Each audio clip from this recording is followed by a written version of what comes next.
Bonsoir, bonjour. Alors, est-ce que votre église ou votre famille d'église est bloquée dans une ornière?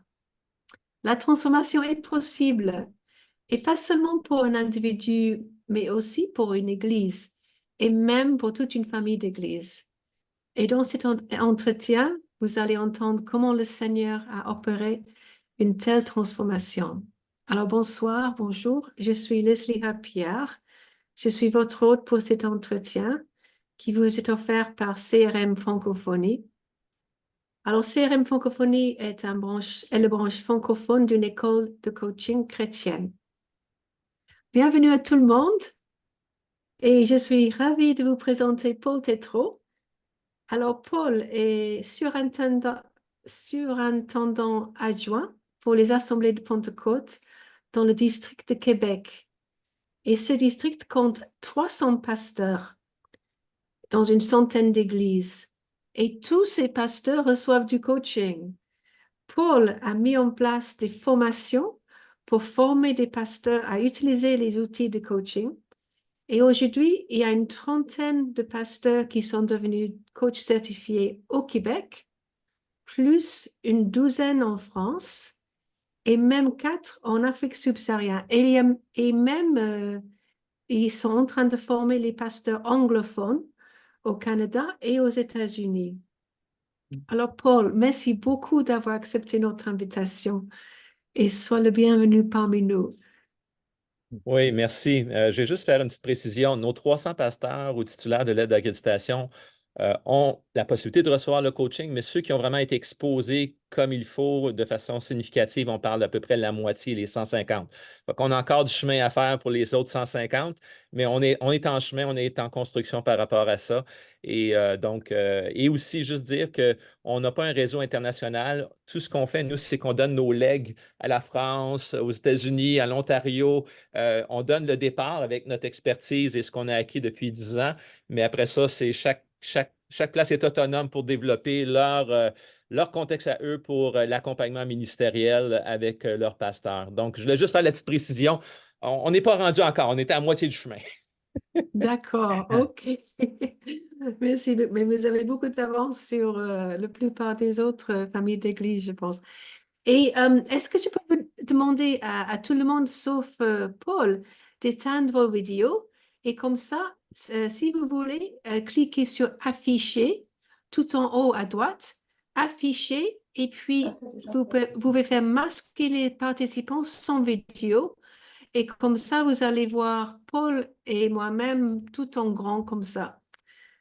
Comme ça, parce qu'il y a de plus en plus de personnes qui se joignent à nous ce soir.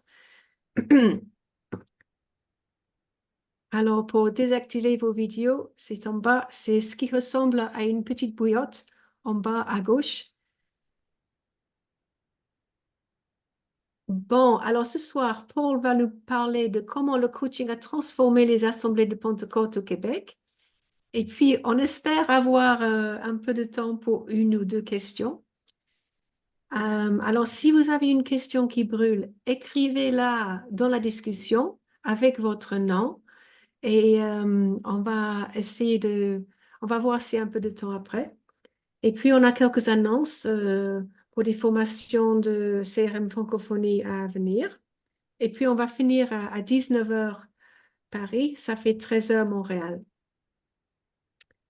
Alors, Paul, une transformation en avant et en après. Alors, en hier et en aujourd'hui et même en demain. Alors, parle-nous un peu de votre famille d'église avant le coaching. Alors, notre famille d'église était, comme beaucoup de familles d'église à l'époque, je recule, disons, 15 ans en arrière ou 20 ans en arrière, où est-ce que on était perçu, la famille d'Église, comme un soutien administratif qui était décent ou correct au niveau de notre accompagnement de tous nos pasteurs et nos titulaires. On avait une formation théologique de base, mais on était perçu surtout administrativement comme famille d'Église avec une perspective administrative et non pas relationnelle. et non pas humaine au niveau de la proximité et là où la confidentialité, la transparence, la vulnérabilité peuvent être des facteurs dans une famille d'Église. On ne les avait pas encore à ce moment-là, sauf de façon intuitive entre des pasteurs et de façon pas organisée d'avance et pas intentionnelle. Donc, on a vécu une souffrance et toute vision naît d'une souffrance. Et notre souffrance à nous dans l'avant, c'était qu'on a fait un sondage dans le milieu d'une crise dans notre famille d'Église. On a fait un sondage auprès de tous nos pasteurs, un sondage très transparent, très direct dans les questions. Et on a fait venir un consultant en croissance d'Église qui est venu, un coach professionnel qui est venu comme consultant nous accompagner avec le résultat de ce sondage-là.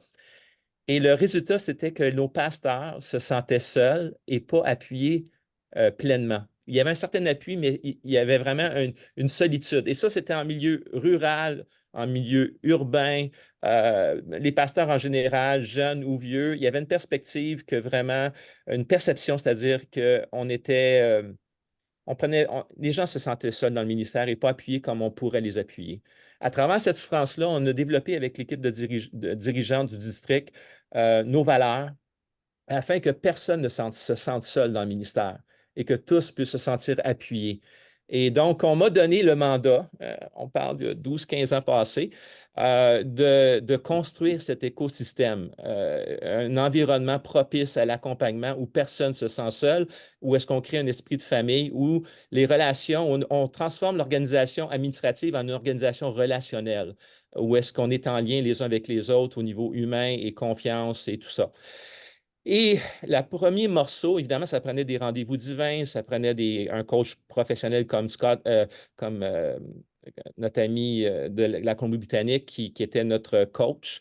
Euh, alors, on a développé avec lui une expertise de dire, OK, comment est-ce qu'on peut rendre le district du Québec plus relationnel? Et on a commencé par l'élément le moins, comment je peux dire ça? Dans notre famille d'Église, les gens souvent ne se confiaient pas dans d'autres, ou s'ils se confiaient dans d'autres, c'était superficiel parce qu'ils avaient vécu une mauvaise expérience avec la confidentialité, ils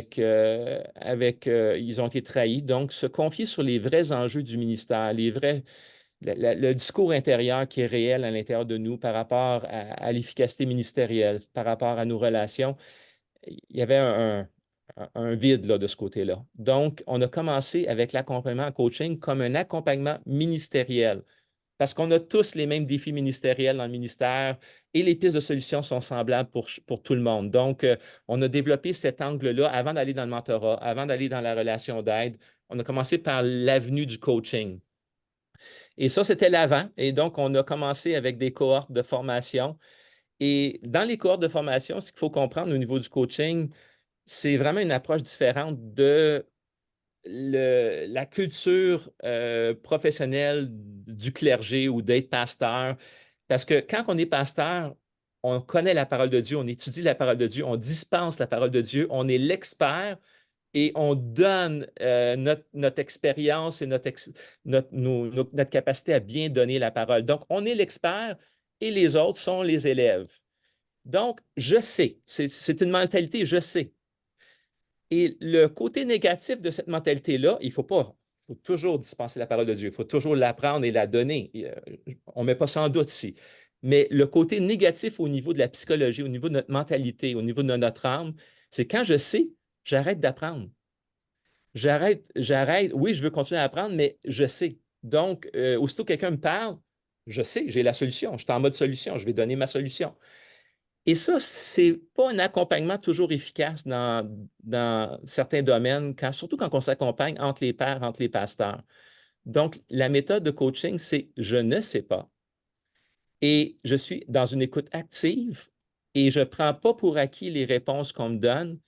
Et vraiment, je ne suis pas l'expert de la vie de la personne qui se confie en moi, c'est elle qui est l'expert dans sa vie.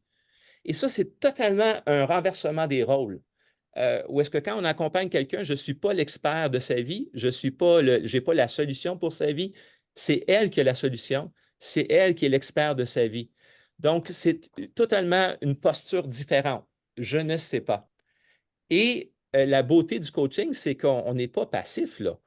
dans le coaching, on est là pour que la personne trouve une solution et elle va se rendre redevable de sa solution, de sa réflexion à moi parce qu'il va y avoir un rendez-vous subséquent. Et au prochain rendez-vous, elle va avoir eu 2, 3 semaines, 4 semaines pour mettre en pratique son plan d'action, son défi, sa solution par rapport à sa problématique, sa transition, peu importe.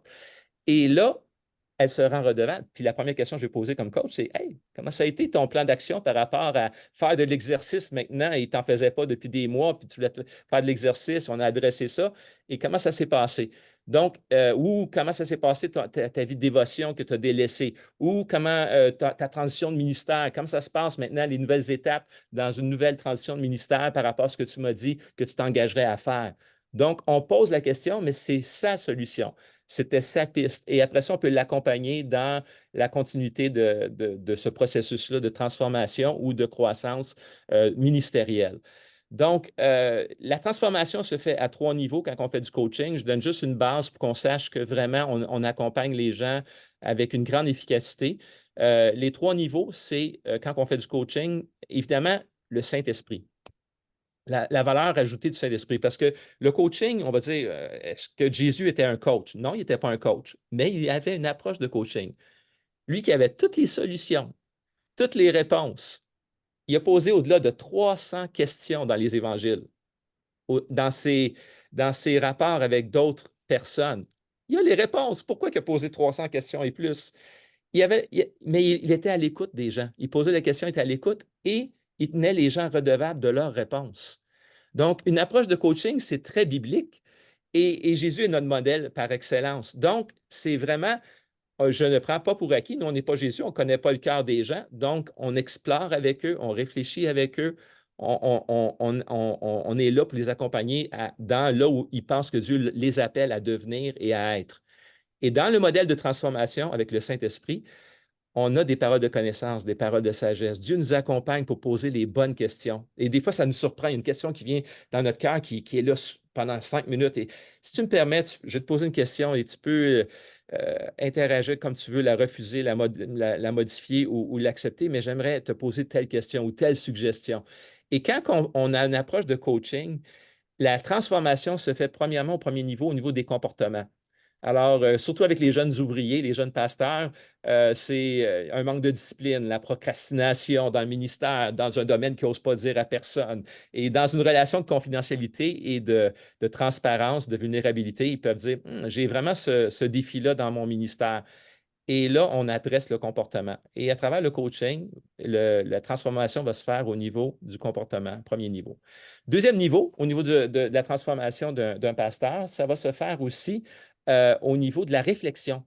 Parce que la façon que je pense ou que je réfléchis par rapport à une situation donnée, c'est problématique parce que là, j'ai des angles morts. Je ne vois pas certaines choses, je ne réfléchis pas à toutes les possibilités. Donc, d'avoir un partenaire de réflexion pour voir différemment mon problème. Et des fois, quand on fait du coaching avec l'expérience, la personne va nous donner toutes les excuses, toutes les raisons pourquoi ça ne fonctionne pas. Elle a déjà tout décidé que ça ne fonctionne pas et toutes les raisons pourquoi ça ne fonctionne pas. Alors, nous, on devient un partenaire de réflexion pour voir d'autres possibilités, d'autres choses, d'autres questions qu'elle ne s'est pas posées, d'autres pistes de réflexion qu'elle s'est. Donc, la réflexion change avec un partenaire de réflexion. Et là, un changement vient dans la pensée, la façon de voir une situation et la transformation vient à la suite de ça. Le renouvellement d'intelligence vient et le comportement va suivre après ça. Ça devient une transformation plus profonde. Et le troisième niveau de transformation, c'est qui je suis dans la situation, mon appel, mon identité dans la situation. Donc, la façon que je me vois dans cette situation-là, mon rôle. Donc, par exemple, moi, j'ai été dans mon ministère un adjoint, un deuxième dans toute ma vie, avec beaucoup de latitude, mais un deuxième dans toute ma vie. Dans certaines situations dans les dernières années, j'ai été appelé à être un premier, le rôle du premier dans une organisation ou un projet. Il fallait que je ne change pas juste mon comportement, ma façon de penser, mais comment je me vois dans la situation. Je me suis toujours vu comme un deuxième. Là, je dois me voir comme un premier leader avec les responsabilités, une façon de se voir. Donc, un coach va m'aider à me voir différemment. Et mon identité, à ce moment-là, dans la situation, je dois me dire, Hey, je ne suis pas un deuxième dans cette situation-là. Je ne dois pas agir comme un deuxième, je dois agir comme un premier. Donc, ce changement de perspective, comment je me vois dans la situation, mon identité en Jésus, mon identité ministérielle, c'est un partenaire de réflexion encore qui va m'aider à me voir différemment et faire un processus intentionnel pour grandir dans cette nouvelle identité que je dois avoir dans le rôle que j'ai présentement auquel Dieu m'appelle. Donc, ça, rapidement, là, c'est de la base au niveau de la transformation, mais c'est à quoi sert le coaching. Et la beauté du coaching dans notre organisation, le résultat, c'est que maintenant, l'accompagnement n'est pas juste intuitif ou sur des initiatives personnelles. C'est qu'on est en train de développer une culture dans notre famille d'Église où si on veut voir des gens qui ne sont pas juste une perspective spirituelle, mais qui ont une perspective humaine. Et quand je dis humaine, comment Dieu nous a créés? Avoir une maturité émotionnelle, avoir une maturité, une intelligence relationnelle avec les autres dans toutes sortes de situations négatives et positives. Le coaching vient nous aider à réfléchir dans ces circonstances-là, à comment bien interagir avec les autres, comment bien se percevoir dans notre identité en Jésus, comment bien agir dans des nouvelles circonstances, des circonstances difficiles. Donc, le coaching devient intentionnel parce qu'il y a un plan d'action à la fin de la session de coaching et tu es redevable à ton coach. Donc, la transformation, elle est testée, elle est vérifiée de fois en fois avec la personne.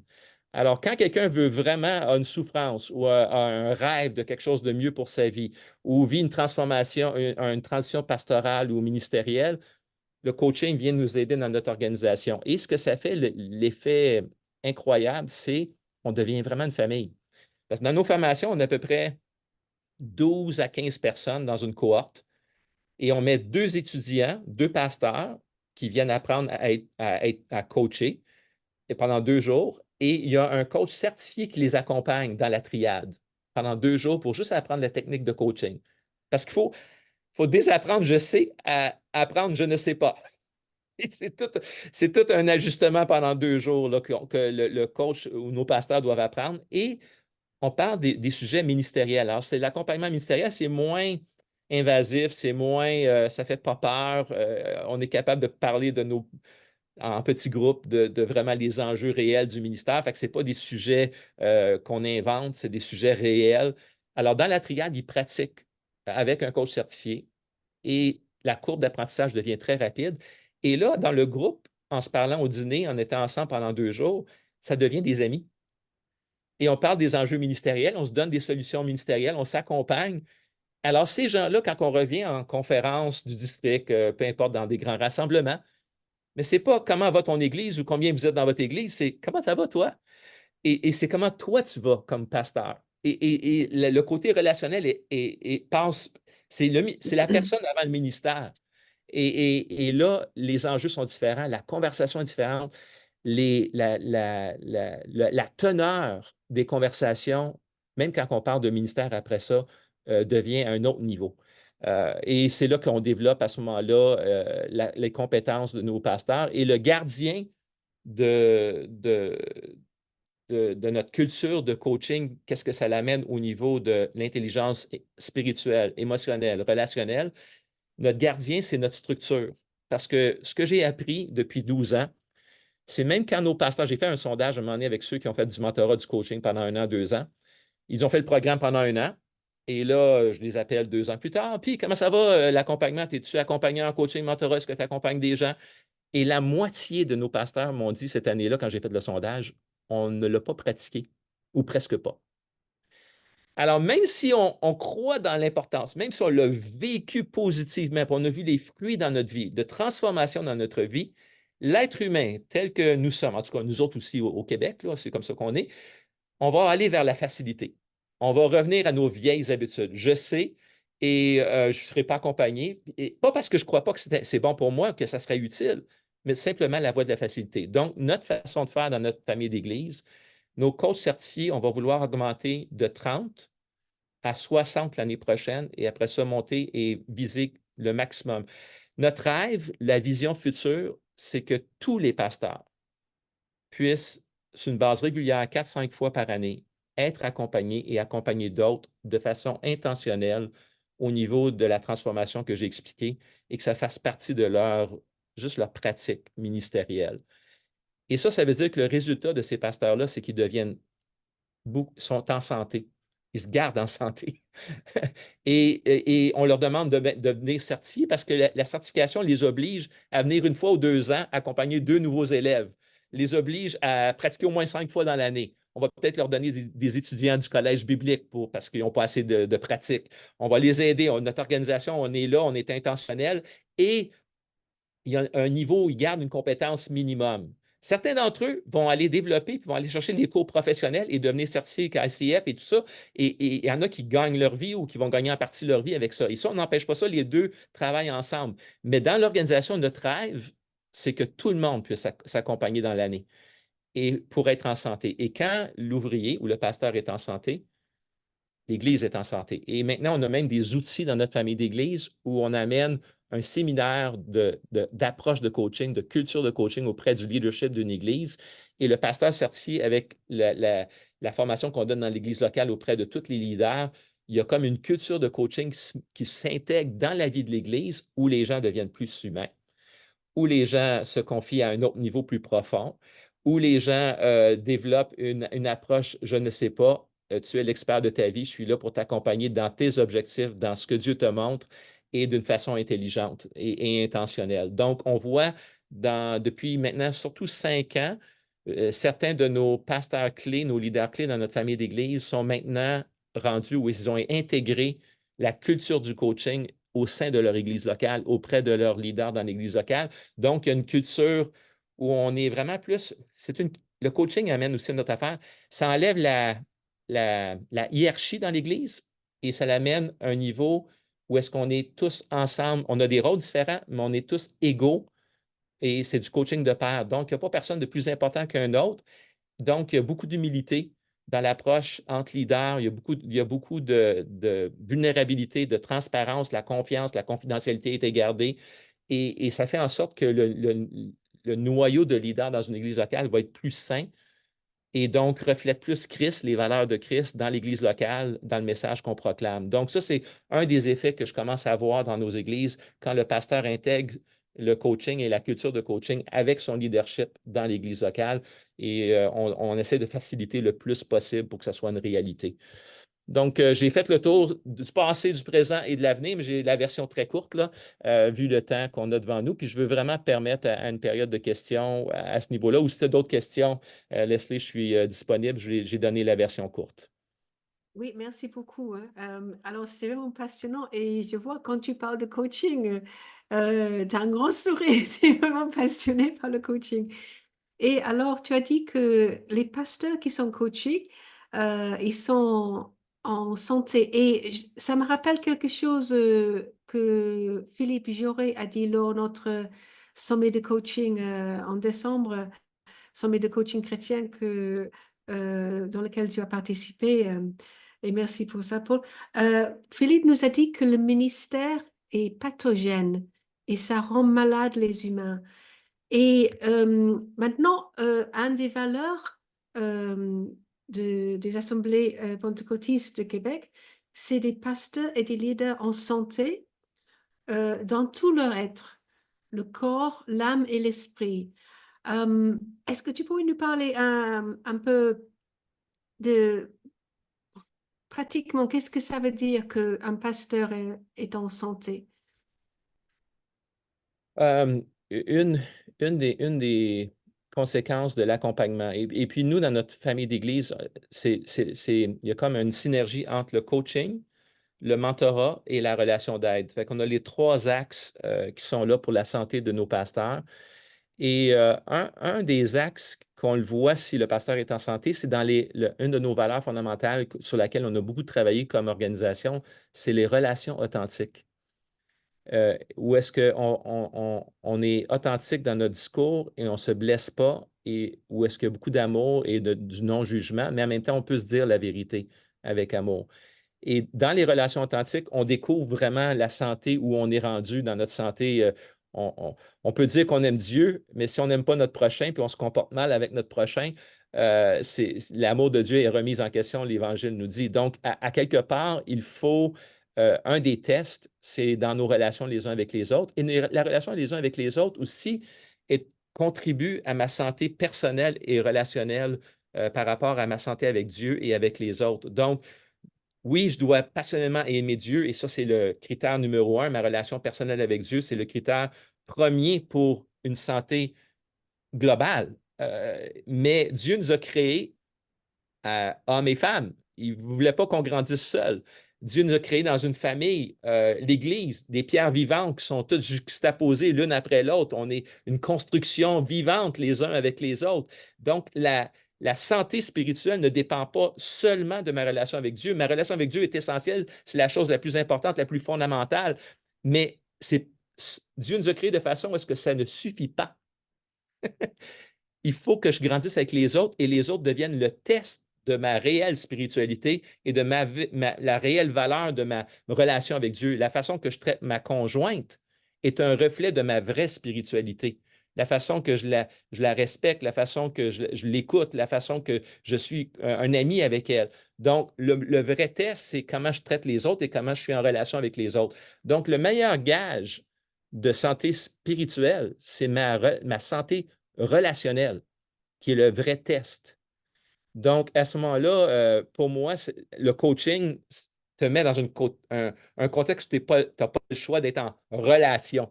Et nos pistes de réflexion par rapport à mes sujets avec mon coach, c'est toujours en relation avec des relations avec d'autres personnes. Il y a toujours des enjeux à ce niveau-là. Et ça me permet de grandir. Dans notre organisation, au début, il y a une douzaine d'années, il y a une quinzaine d'années, on a fait un test avec notre leadership. Une de nos valeurs fondamentales, c'est les relations authentiques. Et on a demandé à notre équipe dirigeante, on va faire un sondage de 1 à 10, 10 étant la plus haute note, 1 la plus basse. Notre santé de relations authentiques, où est-ce qu'on se situe aujourd'hui? Et la note qu'on s'était donnée, 3 sur 10. Ça, c'était au début, quand on a commencé à mettre en pratique le coaching, au tout début. Et cette valeur-là, on l'a partagée dans nos conférences, dans nos relations, dans nos formations de coaching, mentorat, etc. Et quelques années plus tard, on a refait 5 ans plus tard, on a refait l'exercice avec notre équipe dirigeante et le collège pastoral. Et on a dit, sur 1 à 10, on est rendu où? Et c'était 7 sur 10. On a passé de 3 sur 10 à 7 sur 10 comme famille d'Église dans notre valeur de relation authentique, qui était un bon test pour notre niveau de santé au niveau de nos pasteurs. Et on a beaucoup amélioré, mais ça ne s'est pas passé par hasard ou juste par la prédication ou par la prière. Tout ça, c'est nécessaire, mais c'était à travers les relations, bâtir les relations les uns avec les autres, en ayant un discours authentique et réel de non-jugement, et en grandissant dans ces relations-là, en bâtissant d'année en année des nouvelles personnes qui étaient formées en coach, en mentorat, en relation d'aide, le niveau a augmenté et la santé des pasteurs a augmenté. C'était comme le fruit de tout cet environnement intentionnel d'accompagnement. Donc, l'accompagnement, pour moi, c'est vraiment une clé pour la santé spirituelle de l'individu, au-delà de ce qu'on sait déjà, là, que chacun de nous, on connaît la base de notre relation spirituelle avec Jésus et comment on doit l'entretenir. Mais même ça, ça devient un sujet avec nos coachs. Oui, alors la santé spirituelle, ça dépend de la santé relationnelle. Et ça, c'est souvent un sujet pour les sessions de coaching. Et ça me rappelle quelque chose que tu as dit lors du sommet de coaching chrétien en décembre. Tu as dit que la santé relationnelle d'une organisation existe pour porter du fruit et pour la multiplication. Et maintenant que la santé relationnelle de votre organisation, votre fraternité, excuse-moi, parce que ce n'est pas une organisation d'administration, maintenant c'est une fraternité, a augmenté de 3 à 7. Quels sont les fruits?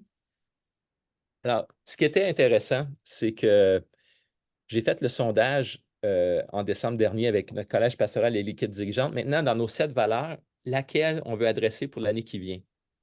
Et ça m'a montré le progrès qu'on a fait comme famille d'Église parce que ils étaient tous d'accord. C'est un sondage, 2 groupes différents. Donc, un groupe, c'est plus des leaders visionnaires.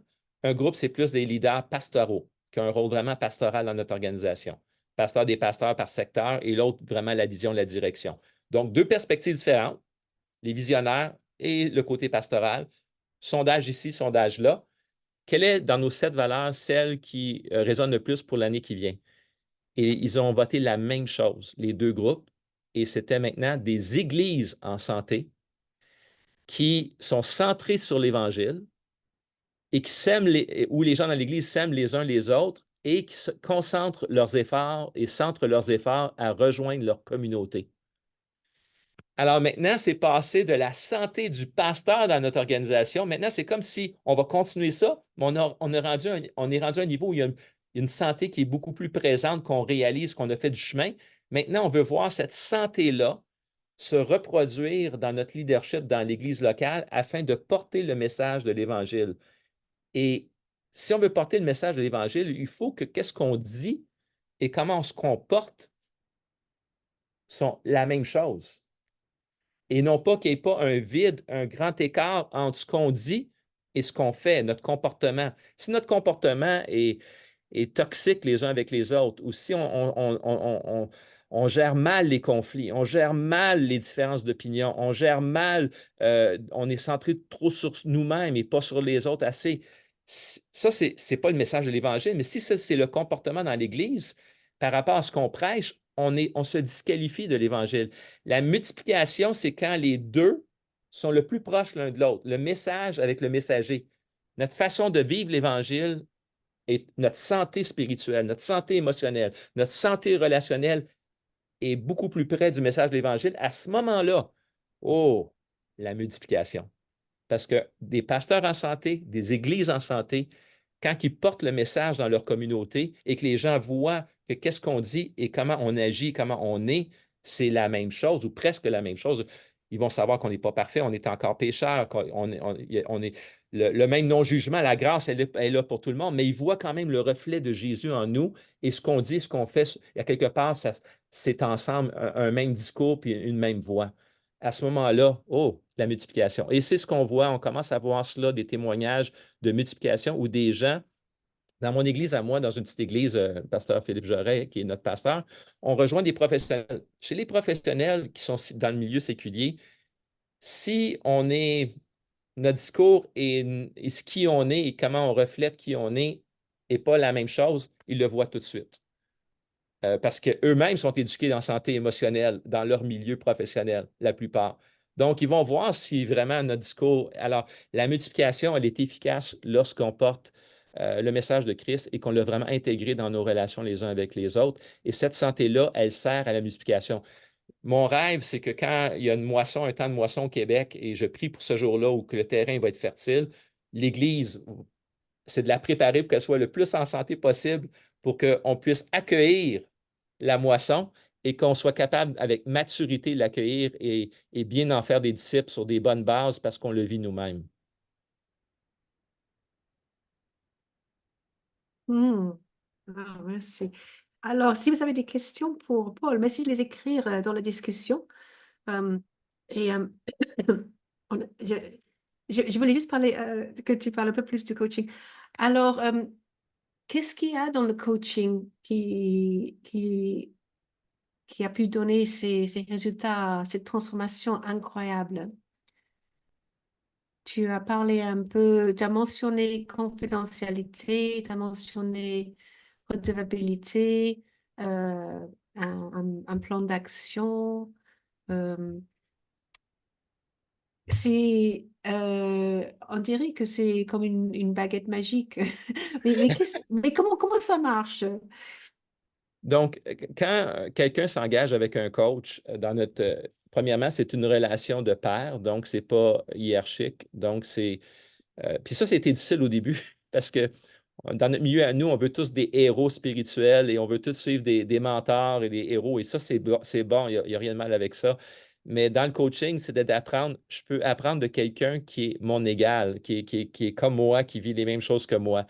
Donc, déjà là, c'était un, un pas à faire pour franchir une mentalité qu'on n'était pas habitué et d'aller là. Et ensuite, quand on entame une relation de coaching, on encourage nos pasteurs dans la formation de vraiment parler des vrais sujets. Alors, un sujet qui te préoccupe dans le ministère, dans ton église, par rapport à n'importe quoi.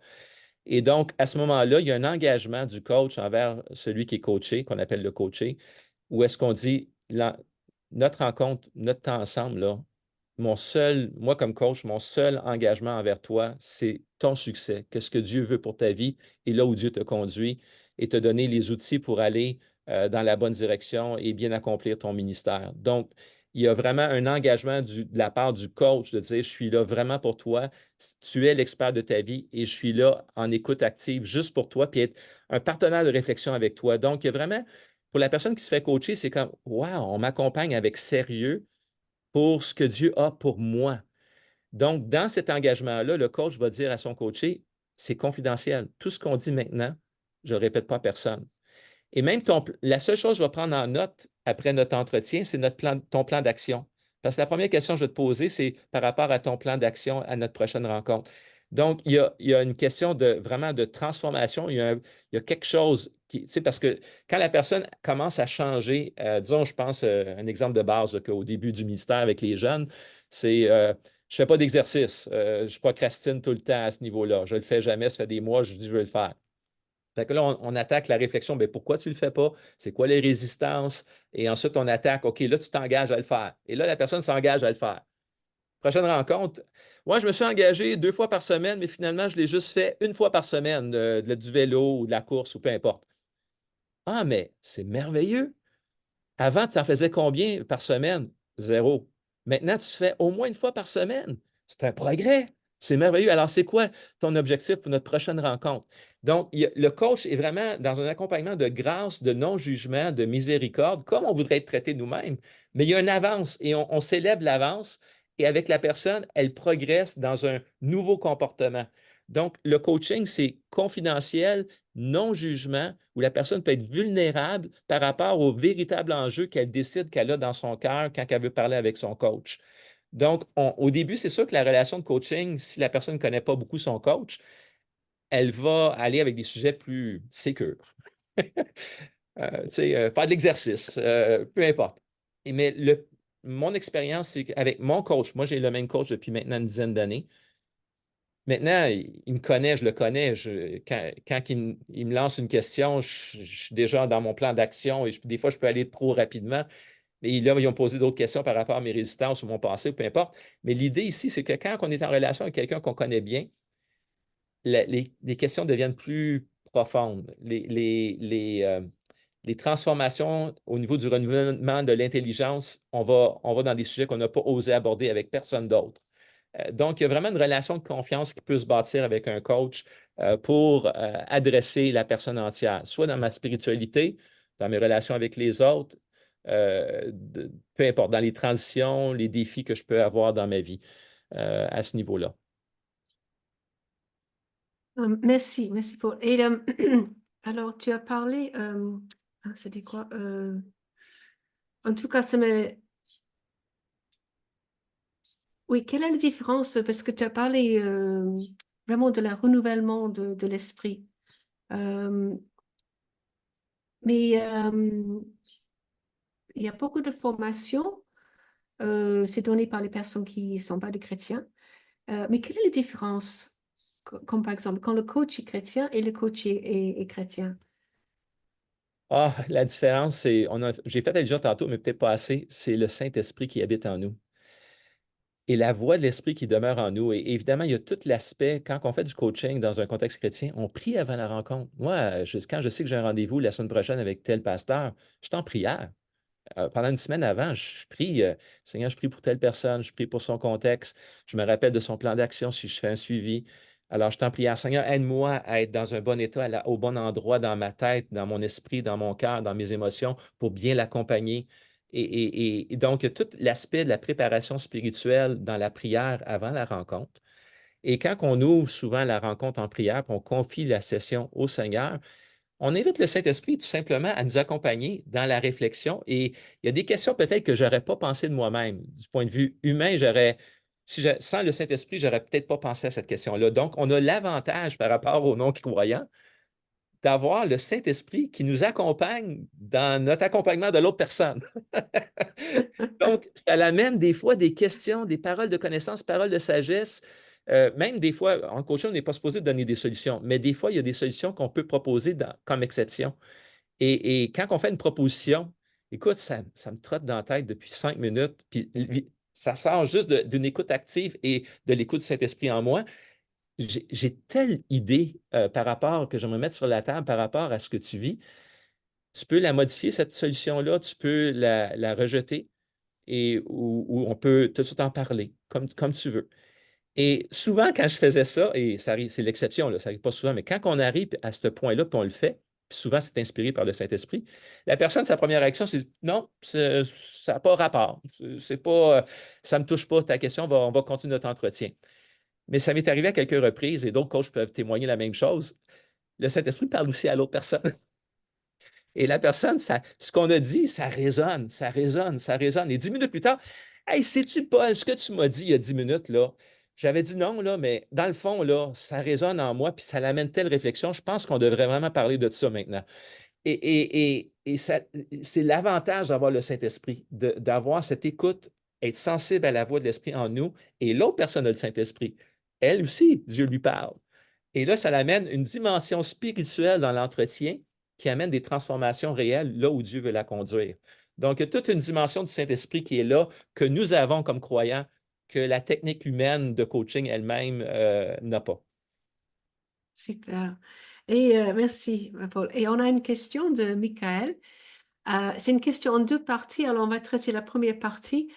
Quelle est la différence entre le coaching et le mentorat? Merci pour ta question, Bonne coach, Michael.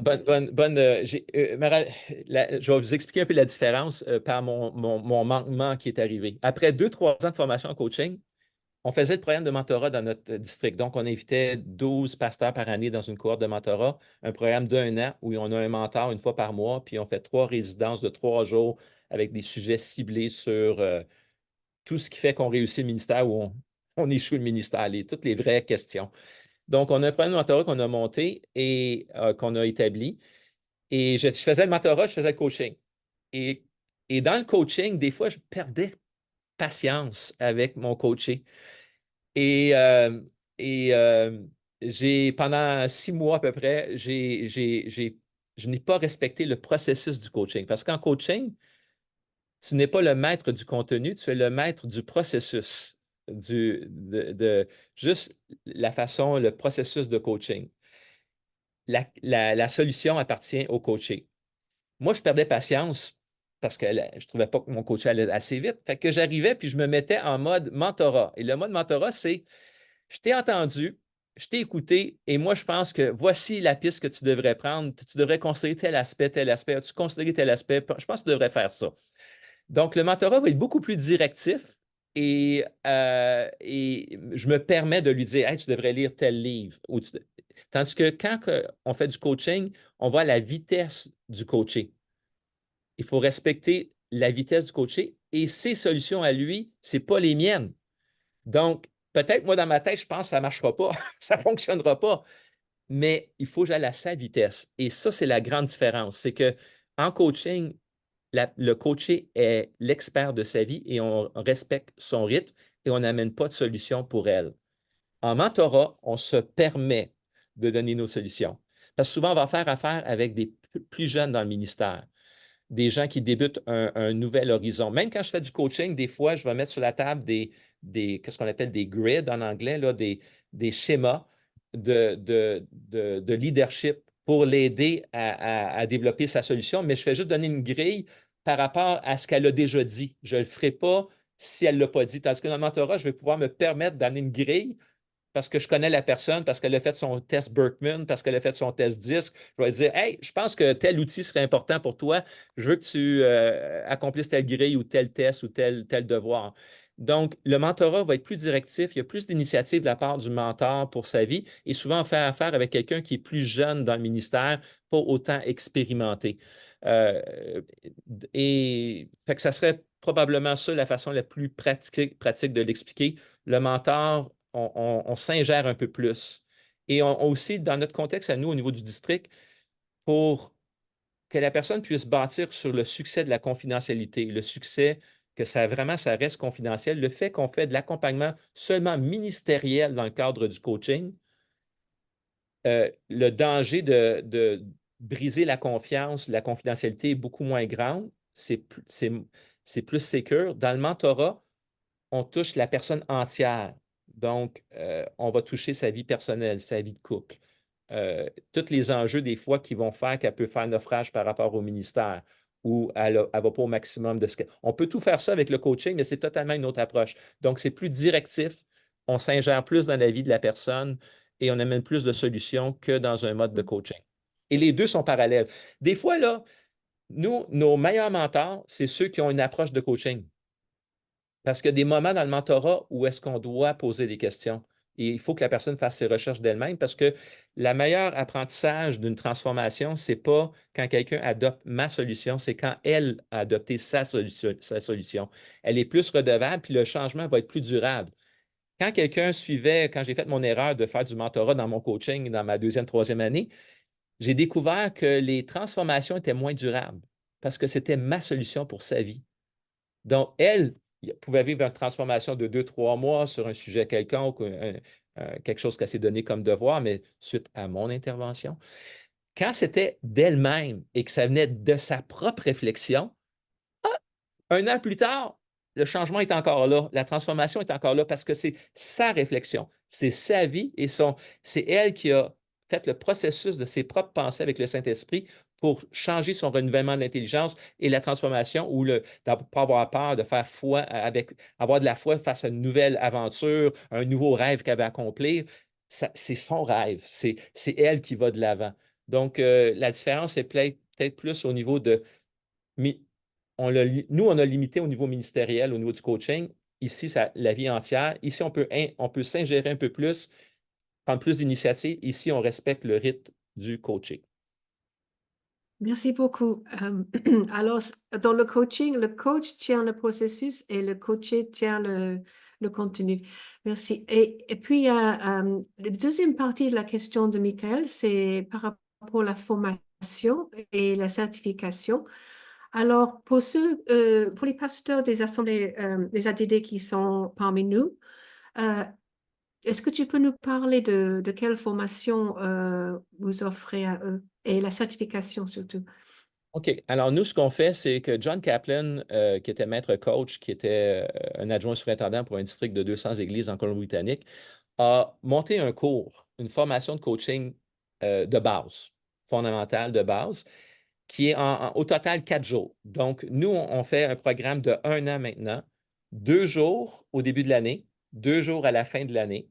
Entre ça, il y a 3 Zooms où la triade pratique 3 fois, 3 reprises le coaching. Alors, chacun dans la triade pratique avec l'autre et il y a une évaluation, il y a l'observation, etc. Et chacun pratique. Même le coach certifié va faire une démonstration de coaching avec un vrai sujet dans la triade entre les deux formations.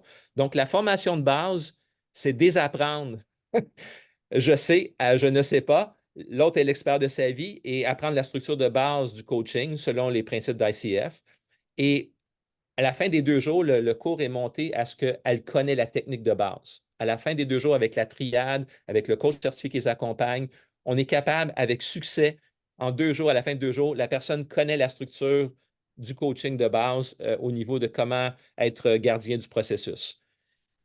Elle pratique 3 fois en triade. Ensuite, évidemment, il y a des lectures suggérées, etc. Il y a d'autres accompagnements ici, d'autres devoirs. Et les 2 jours qui viennent, c'est du coaching avancé. Donc, une fois qu'on a appris à ne pas être le gardien du processus, les questions courageuses, le coaching de vie, on rajoute ces éléments ici que quand la personne, le coaché, donne toutes ses excuses, de poser la bonne question qui va être vraiment pertinente et qui va oser adresser les excuses de la personne. Donc, ici, là, le coaching courageux est enseigné et pratiqué, coaching de vie. Et il y a une autre session de pratique sur le coaching de vie, un vrai sujet qui aura été développé et qui vont faire un suivi avec leur triade. Si après tout ça, en dedans d'une année, on espère que la personne a pratiqué durant l'année avec des gens dans son église. Elle va demander la permission à un leader je sais pas, de jeunesse, de dire, écoute, je viens d'apprendre le coaching, je pourrais-tu, sur ce sujet-là, avoir une approche de coaching avec toi, puis faire une session de coaching avec toi. Donc, la personne prend son initiative aussi de pratiquer le coaching. Plus que tu pratiques, plus ça devient facile, plus tu deviens ça devient un outil que tu peux bien maîtriser, au moins au niveau de base, donner un coaching de base qui est adéquat. À la fin de ce processus-là, si la personne va être certifiée, elle va avoir 2 appels certifiés par un coach formé par nous qui est déjà certifié et formateur. Et c'est la grille de ICF. On suit les mêmes critères et on fait l'évaluation et on donne une rétroaction à la personne qui est coachée sur les deux appels supervisés. Et s'ils ont maîtrisé la structure et qu'on voit qu'ils sont à l'aise avec, on les certifie. Et ils font partie de la cohorte des coachs certifiés du district et des ADD. Et là, on les accompagne pour qu'eux accompagnent des nouveaux étudiants qui aient un minimum de coaching dans leur vie, et accompagnés, etc. Et ça leur permet, comme j'ai dit au début de l'entretien, de garder leurs compétences parce que c'est cette structure-là des coachs certifiés qui permet de ne pas perdre les acquis au niveau de l'accompagnement ministériel. Et donc, ça, c'est la structure. Et la vision de ça, c'est que l'idéal, utopique peut-être, mais c'est que tous nos 300 pasteurs dans notre district puissent accompagner et être accompagnés avec une forme de coaching adéquat de base.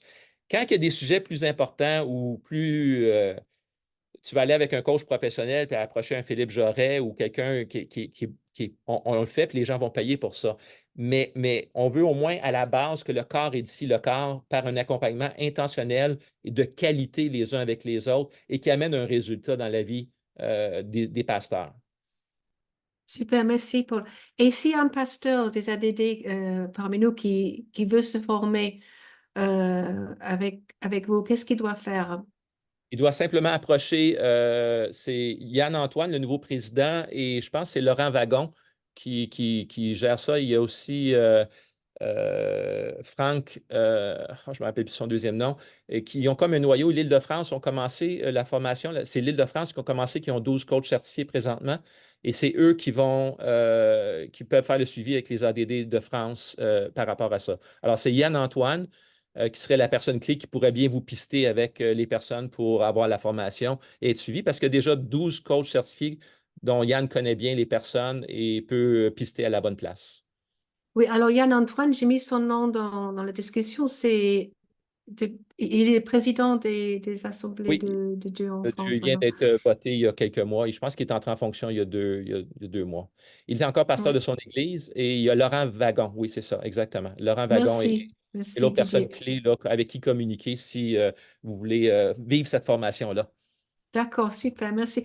Et si vous n'êtes pas pasteur avec les ADD, j'ai une bonne nouvelle pour vous. Il y a une autre formation faite par les chrétiens et c'est avec CRM Francophonie qui est, alors, comme je dis, on fait partie de l'école de coaching chrétienne CRM et Jeff va mettre dans la discussion le lien.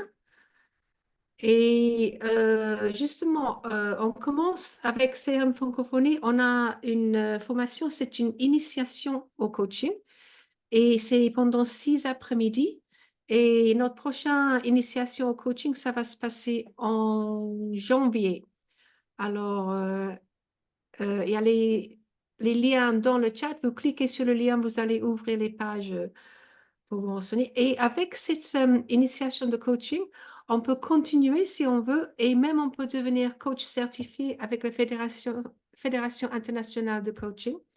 On peut avoir un certificat de niveau 1 qui permet la certification ACC avec la Fédération internationale de coaching qui est reconnue en France.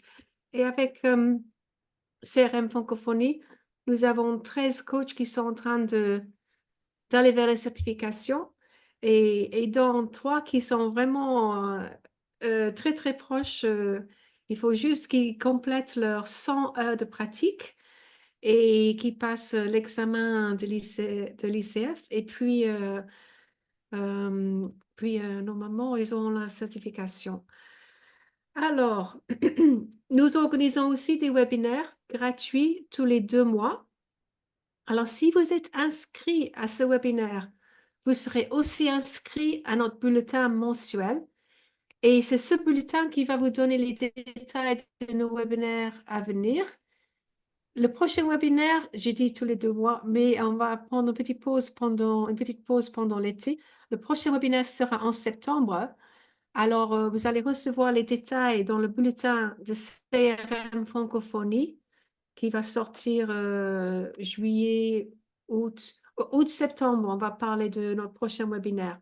Parfois, on fait une démonstration, parfois, on parle d'un sujet de coaching et parfois, on fait un entretien. Ouais, c'est notre premier entretien, Paul. Alors, merci beaucoup.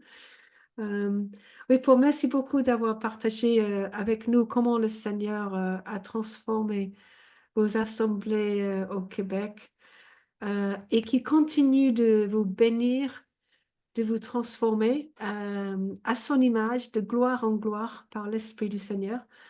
Merci Et pour l'invitation. J'apprécie beaucoup. Et dans le monde évangélique, le plus qu'on va avoir de coachs formés et de l'accompagnement sérieux intentionnel, je pense que ça peut vraiment amener une différence dans la santé de nos pasteurs globalement dans le monde évangélique. Donc, merci de votre initiative puis de tout l'engagement que vous avez pour bien accompagner les pasteurs dans le monde évangélique.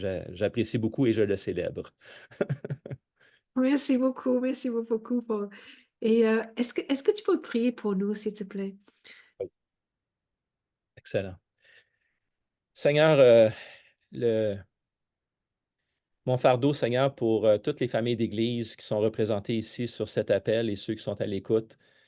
On sait, Seigneur, que notre vie spirituelle avec toi, elle est tellement essentielle à notre succès et personne ne peut remplacer notre vie spirituelle avec toi.